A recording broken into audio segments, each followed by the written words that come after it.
नमस्कार दोस्तों, study for goals में आपका स्वागत है। यदि आप हमारे चैनल में नए हैं तो हमारे चैनल को अवश्य सब्सक्राइब करें। इट्स मी विकास मंडल। दोस्तों, आज मैं आपको झारखंड ज्योग्राफी के लेक्चर 4 में झारखंड की प्रमुख नदियों के बारे में बताऊंगा। इससे पहले झारखंड ज्योग्राफी के 3 लेक्चर आ चुके हैं दोस्तों, जिसमें मैंने झारखंड के भूगर्भिक इतिहास, झारखंड की भौगोलिक संरचना तथा झारखंड की जलवायु के बारे में बता चुका हूँ। तो दोस्तों, जो लोग हमारे चैनल में नए हैं वो हमारे चैनल स्टडी फॉर गोल्स में जाके वहाँ से आप हमारे तीनों लेक्चर को देख सकते हैं। तो चलिए दोस्तों, आज का टॉपिक हम लोग स्टार्ट करते हैं। झारखंड की प्रमुख नदियाँ। झारखंड में प्रवाहित नदी जल धाराओं को 2 प्रकार से वर्गीकृत किया गया है। तो पहला क्या है दोस्तों, पठारी भागों में निकली उत्तर की ओर प्रवाहित नदियाँ, तथा दूसरा क्या है, पठार के दक्षिणी भाग से निकली पूर्व तथा दक्षिण की ओर प्रवाहित नदियाँ। तो दोस्तों, आप यहाँ मैप में देख सकते हैं कि झारखंड क्षेत्र में जो छोटा नागपुर का जो पठार है दोस्तों, रांची का पठार, छोटा नागपुर का पठार, पाट क्षेत्र जो है वो ये एरिया हो गया दोस्तों। और यहाँ मैं आपको बता दूं कि छोटा नागपुर के उत्तरी भाग यानी इस एरिया से जितनी भी नदियाँ आपका निकल रही है वो आपका क्या उत्तर की ओर प्रवाहित होती है, यानी कि ये बिहार में घुसती है तथा यहाँ से गंगा नदी पार होती है दोस्तों, ऐसे करके आपकी गंगा नदी पार होती है और ये सारी नदियाँ क्या होती है, जाके गंगा में जाके मिल जाती है। उसके बाद क्या है दोस्तों, दूसरा पार्ट कि इसके छोटा नागपुर पठार के दक्षिण भाग से निकलकर जो आपकी पूर्व दिशा में तथा पूर्व से फिर आपका दक्षिण दिशा में, यानी कि इधर शंख नदी होगी, स्वर्णरेखा नदी होगी, आपका दामोदर नदी हो गया, बड़ाकर नदी हो गया। तो ये नदियाँ जो आपकी पूर्व की ओर जाती है ये लास्ट में आपका हुगली में जाके मिलती है जो पश्चिम बंगाल में है, तथा आपकी दक्षिण की ओर बहने वाली नदियाँ स्वर्णरेखा नदी जो डायरेक्ट बंगाल के खाड़ी में गिरती है, और शंख नदी जो है ये आपकी उड़ीसा में प्रवेश करती है। तो 3 भाग में मैंने इसको बांटा है कि उत्तर की ओर प्रवाहित नदियाँ, पूर्व की ओर प्रवाहित नदियाँ तथा दक्षिण की ओर प्रवाहित नदियाँ। तो इस लेक्चर में मैं आपको सिर्फ उत्तर की ओर प्रवाहित नदियों के बारे में बताऊंगा। इसके बाद जो लेक्चर 5 आएगा उसमें मैं आपको पूर्व की ओर प्रवाहित नदियों यानी दामोदर नदी, बड़ाकर नदी के बारे में विस्तृत अध्ययन में उसमें आपको बताऊंगा। और उसके बाद लेक्चर 6 जो आएगा उसमें मैं आपको स्वर्णरेखा नदी तथा शंख नदी और कोयल कारो परियोजना हो गया और आपका हुंडरू जलप्रपात वगैरह ये सबसे आपको पूरा डिटेल्स में बताऊंगा।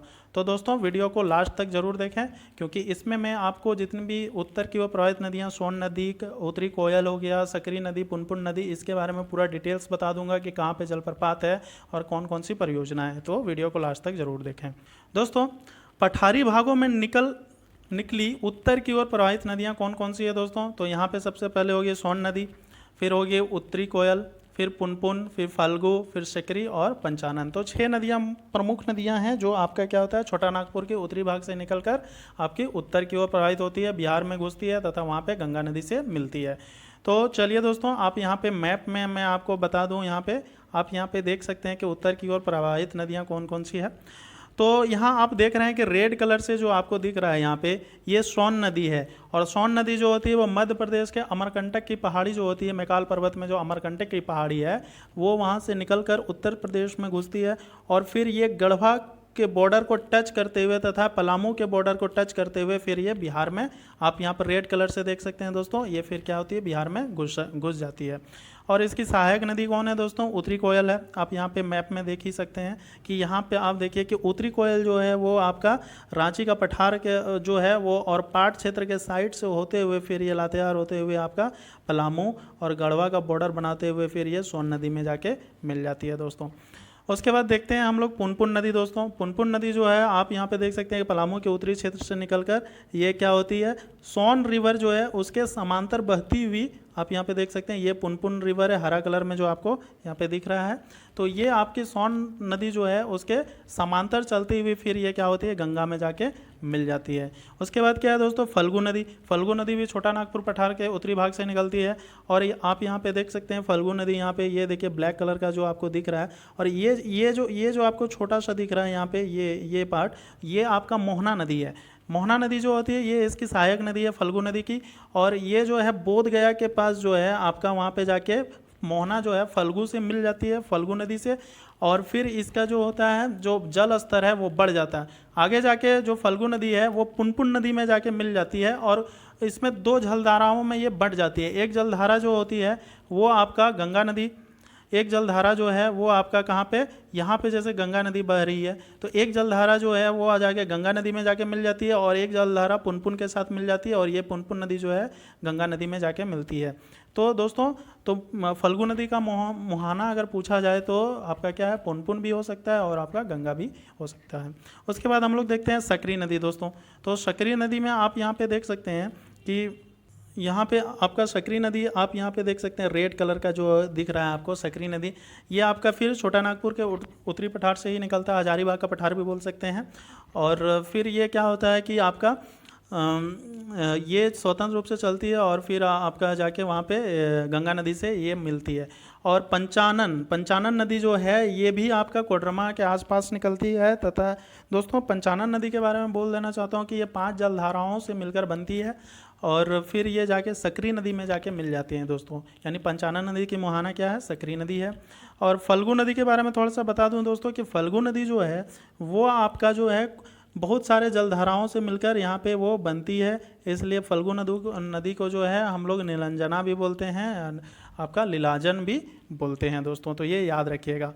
और उत्तरी कोयल के बारे में आते हैं दोस्तों। उत्तरी कोयल जो होती है वो आपका गुमला जो है लातेहार होते हुए आपका जो है पलामू गढ़वा के से जाके आपका कहाँ पे मिल जाती है, सोन रिवर से मिल जाती है। उत्तरी कोयल की जो है प्रमुख 2 सहायक नदियां हैं, एक है अमानत और दूसरा है औरंगा, आप यहाँ मैप में देख सकते हैं। अमानत नदी जो है वो चतरा से निकलती है दोस्तों। चतरा से निकलकर ये 100 किलोमीटर के डिस्टेंस ट्रेवल करते हुए डाल्टनगंज के पास मिलती है दोस्तों।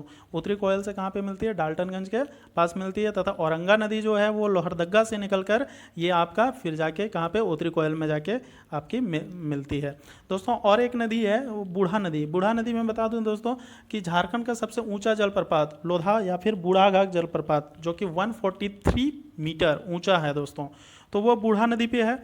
तो वहाँ से आपका क्या है दोस्तों कि बूढ़ा नदी जो है वो आपका महुआ टाँड़ बेतला नेशनल पार्क जो है उससे किनारा करते हुए जाके आपका फिर कब मिलता है, सेरेदांग एक जगह का नाम है जो उत्तरी कोयल के पास, उत्तरी कोयल जो है सेरेदांग से होकर गुजरती है, तो वहाँ पे जाके बूढ़ा नदी क्या होती है उस पर जाके मिलती है। इस जगह पे आप यहाँ पे देख सकते हैं ये बूढ़ा नदी हो गई। और यहीं पे आपका क्या है, आपका लोड़ा जलप्रपात जिसे हम लोग बूढ़ाघाट जलप्रपात भी बोल सकते हैं, जिसकी ऊंचाई कितनी है दोस्तों, 143 मीटर है दोस्तों, तो ये आप याद रखिएगा दोस्तों। तो चलिए दोस्तों, जितनी भी 6 नदियां हैं तो उनकी विशेषताएं क्या है, उद्गम स्थल कितना है, सॉरी उद्गम स्थल कहाँ पे है और उसकी मुहाना कहाँ है, सहायक नदियाँ कहाँ हैं, तो उसके बारे में थोड़ा सा डिटेल से हम लोग जान लेते हैं, जो आपके प्रतियोगिता परीक्षाओं में बहुत ही इंपॉर्टेंट है और जो बार बार पूछे जाते हैं दोस्तों। तो सबसे पहले है दोस्तों सोन नदी। तो सोन नदी का आपका उद्गम स्थल कहाँ पे है दोस्तों, मैकाल पर्वत के अमरकंटक पहाड़ी यानी कि मध्य प्रदेश में है जो, और इसकी मुहाना कहाँ है, गंगा नदी पटना के निकट है दोस्तों। कुल लंबाई इसकी कितनी है, 780 किलोमीटर। सहायक नदी क्या है इसकी, उत्तरी कोयल। अपवाद क्षेत्र यानी किस किस क्षेत्र से होकर ये बहती है, तो पलामू हो गया आपका और गढ़वा हो गया। और दोस्तों इसकी विशेषताएं क्या है दोस्तों, इसकी विशेषताएं यह है कि ये झारखंड में सिर्फ सीमा बनाने का काम करती है। और कितनी किलोमीटर सीमा बनाती है, तो वो 45 किलोमीटर सीमा बनाती है दोस्तों, ये चीज़ याद रखिएगा। सोन नदी जो है वो झारखंड में कितने किलोमीटर सीमा बनाती है, तो 45 किलोमीटर सीमा बनाती है। तथा ये गढ़वा तथा पलामू जो है उसको क्या कहती है, सीमा रेखा को निर्धारित करती है। नेक्स्ट हम लोग देखेंगे दोस्तों उत्तरी कोयल। उत्तरी कोयल जो है दोस्तों इसका उद्गम स्थल कहाँ पे है दोस्तों, तो उद्गम स्थल रांची पठार के मध्य भाग से निकलकर पाट क्षेत्र में, दोस्तों यहाँ पाट लिखा गया तो यहाँ पे ध्यान दीजिएगा, पाट क्षेत्र के बालों नहीं बगलों, पाट क्षेत्र के बगल से घूमती हुई उत्तर की ओर प्रवाहित होती है दोस्तों। आपको बताए थे दोस्तों कि ये आपका गुमला के आसपास निकलती है और ये पाट क्षेत्र यानी कि लातेहार के बगल से होते हुए फिर ये आपका कहाँ पे, डाल्टनगंज होते हुए आपका जाके सोन नदी में मिल जाती है दोस्तों। तो इसका मुहाना कहाँ है दोस्तों, तो सोन नदी है। नेक्स्ट हम लोग आगे देखते हैं दोस्तों कि उत्तरी कोयल की लंबाई कितनी दोस्तों, 255 किलोमीटर। कभी कहीं पे आपका 260 किलोमीटर मिल जाएगा, तो इस पर आप देख लीजिएगा। और इसकी सहायक नदी क्या है, औरंगा, अमानत और बूढ़ा नदी दोस्तों। मैप में आपको मैंने बताया था औरंगा, अमानत और बूढ़ा नदी। इसका अपवाद क्षेत्र कहाँ है, गढ़वा, पलामू और लातेहार।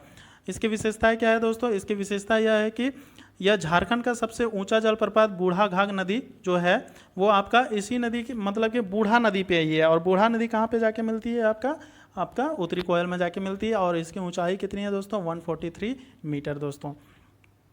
आगे के प्रश्न देखने से पहले मैं आपको बता दूं कि हमारी टीम स्टडी फॉर गोल्स ने झारखंड सचिवालय को ध्यान में रखते हुए उसके लिए 3 प्रकार के टेस्ट आयोजित किए हैं जो कि 100% आपका फ्री है दोस्तों। तो वो किस तरह का टेस्ट है दोस्तों? तो सबसे पहले माइक्रो टेस्ट जो हर दिन 4 बजे शाम में आपको, वो आपके 12 क्वेश्चन रहेंगे जो आपको ऑनलाइन लिए जाएंगे।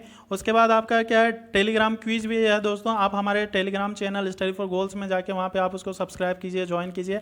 आपको डेली वहाँ पे 30 क्वेश्चन का आपको क्विज क्या कराया जाएगा। उसके बाद है मिनी टेस्ट दोस्तों। तो मिनी टेस्ट में आपका क्या है कि प्रत्येक महीने के 15 तारीख को जो है उसमें आपका सचिवालय में 120 क्वेश्चन होते हैं, तो उसमें आपका मिनी टेस्ट में 60 क्वेश्चन होंगे जो कि आपका ऑफलाइन तथा ऑनलाइन दोनों होंगे दोस्तों। उसके बाद फुल लेंथ टेस्ट जो कि आपके प्रत्येक मंथ के लास्ट डेट को, यानी कि 30 तारीख या 31 तारीख को जो है आपका वो आपका फुल लेंथ टेस्ट आपको लिया जाएगा, जिसमें आपको 120 प्रश्न होंगे और ये ऑनलाइन तथा ऑफलाइन दोनों में होंगे दोस्तों। तो दोस्तों अगर आप झारखंड सचिवालय का तैयारी कर रहे हैं तो आप हमारे चैनल स्टडी फॉर गोल से जुड़ें तथा इनका लाभ उठाएं। तो दोस्तों आप हमारे चैनल से कैसे जुड़ सकते हैं? तो इसके लिए आप हमारे व्हाट्सएप नंबर जो है 8986772733 पे आपको क्या करना है, अपना नाम तथा आप किस जिले से बिलोंग करते हैं वो आपको मैसेज कर देना है। आपको हमारे ग्रुप में जो है व्हाट्सएप ग्रुप में आपको वहाँ पे जोड़ दिया जाएगा, जहाँ से आपको बहुत सारी जानकारियाँ आपको मिलती रहेंगी। आगे हम लोग देखते हैं दोस्तों पुनपुन नदी। पुनपुन नदी का उद्गम स्थल कहाँ है दोस्तों? पलामू का उत्तरी क्षेत्र है दोस्तों। और मुहाना कहाँ है इसका? गंगा नदी। कुल लंबाई 200 किलोमीटर। सहायक नदी कहाँ है? मोरहर तथा धारदा। अपवाह क्षेत्र आपका चतरा। चतरा से जब वो उत्तर की ओर बहती है तो औरंगाबाद, फिर गया, फिर पटना में भी ये बहती हुई आपका कहाँ पे मिल जाती है? जाके गंगा में मिल जाती है दोस्तों। इसका उपनाम क्या है दोस्तों? कीकत और बमागधी। और इसकी विशेषताएं क्या है दोस्तों? ये जो है सोन नदी के जो है समांतर बहती है, जो कि आपको मैंने पहले मैप में बता चुका हूँ। नेक्स्ट हम लोग देखते हैं दोस्तों फल्गु नदी। तो फल्गु नदी जो है इसका उद्गम स्थल छोटा नागपुर पठार का उत्तरी भाग है दोस्तों। और इसका देख सकते हैं कि फल्गु नदी का मुहाना कहाँ है दोस्तों? तो पुनपुन नदी। दोस्तों ये गंगा नदी भी हो सकती है, गंगा नदी में भी जाके मिलती है फल्गु, और पुनपुन नदी में भी जाके मिलती है। इसकी कुल लंबाई कितनी है? 235 किलोमीटर। और सहायक नदी क्या है दोस्तों? मोहना, जो कि बोध गया के पास है। और दोस्तों इसका अपवाह क्षेत्र कहाँ पे है? आपका अपवाह क्षेत्र आपको बता दूं, यहाँ पे लिखना भूल गए हैं। यह अपवाह क्षेत्र आपका हो गया चतरा हो गया दोस्तों, और आपका गया भी हो गया जो कि बिहार में है, और चतरा आपका झारखंड में है। इसका दूसरा नाम क्या है दोस्तों? अंतःसलीला। इसका दूसरा नाम क्या है? अंतःसलीला है। और विशेषता इसके क्या है? ये ढेर सारी जल स्रोतों से मिलकर बनती है, जिसके कारण इसका नाम क्या पड़ा है? निरंजना, या फिर आपको इसको लीलाजन भी बोल सकते हैं दोस्तों। यानी कि आपका जब नदी बहती है दोस्तों, जब नदी बहती है तो ये इधर से ढेर सारी स्रोत हो के आपका इससे करके मिलती है, और फिर ये एक सिंगल स्रोत आपका होते हुए ये क्या होती है? बहती है। और इसकी और क्या विशेषताएं हैं दोस्तों? कि ये पितृपक्ष के समय स्नान और पिंडदान करने आते हैं दोस्तों। फल्गु नदी में जो है पितृपक्ष के समय यहाँ पे लोग स्नान तथा यहाँ पे पिंडदान करने आते हैं। नेक्स्ट हम लोग देखते हैं दोस्तों सकरी नदी। सकरी नदी के बारे में देखते हैं। इसका उद्गम स्थल छोटा नागपुर का पठार दोस्तों। मुहाना कहाँ पे? इसका गंगा का ताल क्षेत्र है। सहायक नदी क्या है? क्यूल तथा मोरहर।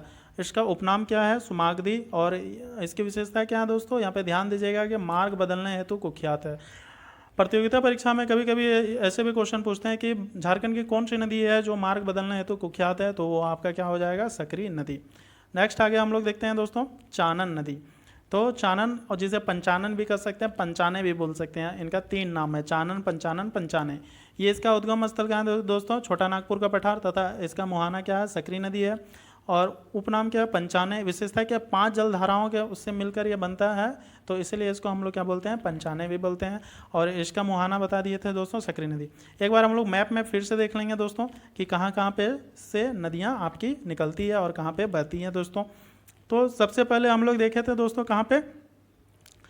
आपका सोन रिवर। सोन रिवर यहाँ से आपका उत्तर प्रदेश में एंट्री करती है, जो कि मैकाल के पर्वत से निकलती है, जो मध्य प्रदेश में है, वो उत्तर प्रदेश में एंट्री करके आपका झारखंड में बॉर्डर बनाते हुए वो फिर बिहार में प्रवेश कर जाती है। आप यहाँ पे इसको देख सकते हैं। उसके बाद क्या है दोस्तों? उसकी सहायक नदी कौन है दोस्तों? उत्तरी कोयल। आप यहाँ पे देख सकते हैं उत्तरी कोयल जो है आपको यहाँ पे स्काई ब्लू कलर में दिख रहे हैं। और ये जो है आपका गुमला, गढ़वा, यहाँ पे पाट का क्षेत्र से बगल से होते हुए ये जाके आपका गढ़वा, पलामू से आपका जो बॉर्डर बनाते हुए फिर ये आपका कहाँ पे मिल जाती है? सोन रिवर में मिल जाती है।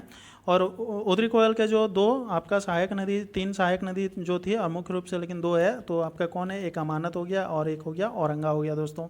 अमानत कहाँ से निकलती थी? चतरा से, औरंगा आपका लोहरदगा से। और एक बूढ़ा नदी है जो आपका महुआ टांड़ के आसपास निकलती है, और उसी पे आपका क्या है, बूढ़ाघाट जलप्रपात है जो कि 143 मीटर ऊंचा है। और उसके बाद देखते हैं हम लोग फल्गु नदी दोस्तों। तो फल्गु नदी जो है वो छोटे छोटे जलप्रपातों से मिलकर आपका छोटे छोटे जलधाराओं से मिलकर आपका बना है, जिसके कारण इसका नाम क्या पड़ा? निरंजना, जिसे लीलाजन भी बोल सकते हैं। इसकी एक सहायक नदी थी मोहना। तो मोहना आपको ये कहाँ पे मिलता है? बोध गया के आसपास मिलता है। और ये जो फल्गु नदी है वो आपका पुनपुन में जाके फिर मिल जाती है, और इसका एक छोर जो है वो आपका गंगा में जाके मिलती है, तो ध्यान रखिएगा दोस्तों। उसके बाद सकरी नदी है दोस्तों। सकरी नदी जो है वो आपका हजारीबाग के आसपास यानी छोटा नागपुर के उत्तरी भाग से निकलती है, और वो जाके डायरेक्ट गंगा में मिलती है। और उसका जो क्या बोलते हैं, ये पंचानन नदी जो है, पंचानन नदी जो है 5 जलधाराओं से ये विकसित हुआ है, और इसका मुहाना कहाँ पे है? सकरी नदी। सकरी नदी में जाके ये मिल जाती है। दोस्तों मैं आपको यहाँ पे जो झारखंड के छोटा नागपुर पठार के उत्तरी भाग से निकलने वाली जो नदियाँ उत्तर की ओर प्रवाहित होती है उसका फ्रेश यहाँ पे आप देख सकते हैं मैप, कि ये जो आपका क्या है, यहाँ पे आप देख सकते हैं कि ये नॉर्थ कोयल है, और ये सोन नदी है जो आपका यहाँ पे गंगा में आके मिल रही है। और आपका यहाँ पे देखिए औरंगा नदी नॉर्थ कोयल से मिल रही है, अमानत नदी जो है चतरा से निकल के नॉर्थ कोयल में मिल रही है, और बूढ़ा नदी जो है महुआ टांड़ के आसपास से निकल कर आपका क्या नॉर्थ कोयल में जाके मिल रही है। यानी कि 3 शाखाएँ इसकी, तो 3 आपका सहायक नदी हो गया। पुनपुन नदी जो है सोन के समांतर चलती है और गंगा में मिल रही है। फल्गु नदी यहाँ पे बहुत सारे आपका क्या है, छोटी छोटी जलधाराओं से मिलकर फिर ये आगे बढ़ती है, और यहाँ बोध गया के पास आपका किससे? मोहना नदी देखिए यहाँ पे मिलती है। और फिर ये क्या होती है, एक धारा है इसकी पुनपुन में जाके मिल जाती है, और एक जाके गंगा में मिल जाती है। उसके बाद देखते हैं यहाँ पे सकरी नदी है दोस्तों। तो सकरी नदी भी है, हजारीबाग के आसपास निकलती है, तथा ये आपका आगे बढ़ते हुए ये फिर आपका गंगा का ताल क्षेत्र के आसपास जाके वो मिल जाती है गंगा से। और फिर पंचानन, जिसे पंचाने नदी भी कहते हैं, ये 5 जलधाराओं से विकसित होती है, और फिर ये आगे बढ़ के सकरी नदी में जाके मिल जाती है दोस्तों। तो ध्यान रखिएगा दोस्तों, बस इतना ही। अगर आपको वीडियो अच्छा लगा तो वीडियो को लाइक करें तथा इसे ज़्यादा से ज़्यादा शेयर करें, और हमारे YouTube channel study for goals को सब्सक्राइब करना ना भूलें दोस्तों। जय हिंद, जय भारत।